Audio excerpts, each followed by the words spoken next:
To fix Instagram Reels that are stuck at 0 views, there are several potential reasons to consider. These include having an outdated Instagram app, experiencing issues with the app itself, or encountering minor glitches. To resolve these problems, start by updating the Instagram app. Access the Apple Store or Google Play Store on your phone.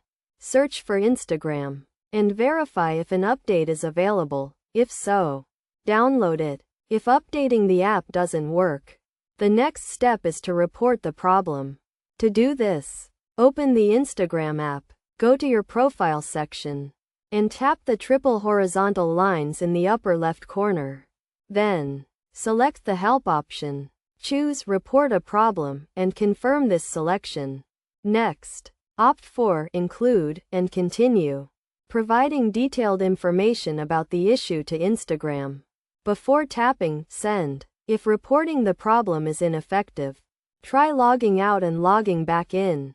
This can be done by launching the Instagram app, accessing your profile, tapping the triple horizontal lines, and selecting the Logout option.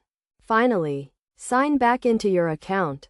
By following these steps, you should be able to resolve the issue of your Instagram Reels being stuck at 0 views.